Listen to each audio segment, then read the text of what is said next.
Доброго ранку, Україно! Сьогодні рівно 4 місяці з початку російського вторгнення.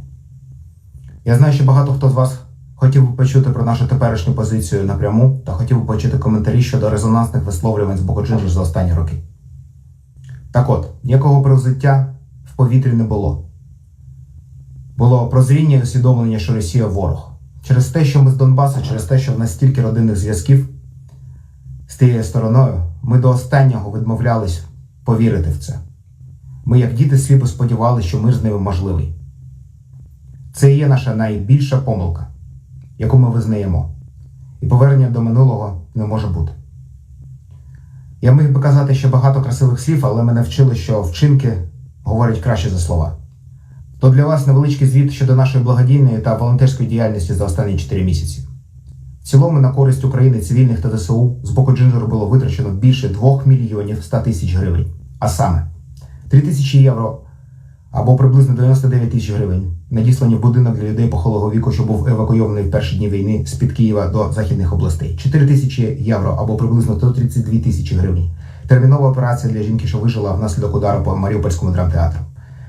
3 тисячі євро або приблизно 99 тисяч гривень надіслані для волонтерів в Запорізькій області, Кривому Розі, Харкові для закупівлі медикаментів та подальшого розповсюдження медикаментів серед людей похилого віку безкоштовно. 10 тисяч євро або приблизно 360 тисяч гривень закупівля повного спектру обладнання та інструментів для дитячої музичної школи в місті Бородянка Київської області. Музична школа була повністю зруйнована російськими окупантами. 60 тисяч гривень допомога Юлії Балан, музиканта з Києва, клавішниці гурту Сед Еліссед, яка вже багато років бореться з тяжкою хворобою та в умовах війни потребувала фінансової допомоги. 30 тисяч гривень допомога вчительці з Лисичанська, яка була евакуйована в Київ без коштів для існування. Ще 28 тисяч гривень були надіслані різним людям, що теж потребували лікування, але не могли його собі дозволити в умовах війни.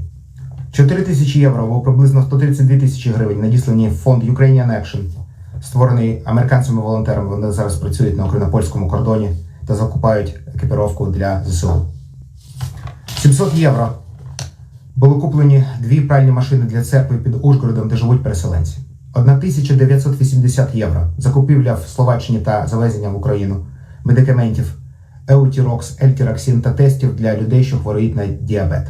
5234 євро закупівля продуктів харчування в Словаччині та завезення в Україну. Загалом близько 4 тонни продуктів для переселенців. 2400 євро тактичні рукавиці в кількості 90 штук та активні навушники для роти ТРО з-під Києва. 3193 євро 4 генератора для міста Кременчуг. Зараз їми користується Національна гвардія та логістичні центри. 1148 євро закупівля постільної білизни та дитячого харчування для дитячого садку в Кошице, Словакія, де зараз мешкають діти переселенців. 11656 євро закупівля спальників, мультитулів, плитоносок, рюкзаків, тактичних кросівок, рукавиць, аптечок, турнікетів та тактичних ліхтариків для вертольотної частини, що зараз воює на фронті, та роти розвідників, що теж на фронті. 60 тисяч гривень купівля генератора та 100 літрів пального і відправлення цього генератора в Чернігів для однієї з лікарень. 5 тисяч євро, приблизно 165 тисяч гривень кошти витрачені на утримання бомбосховища в Києві, де протягом місяця жило 300 людей, що ховались там від російських обстрілів. 3 тисячі євро, приблизно 99 тисяч гривень, це з останнього. Купівля розвідувальних дронів в кількості 5 штук для тієї самої роти розвідників на фронті. Ми будемо допомагати народу України і далі, незважаючи ні на що. Україна стоїть, Україна переможе.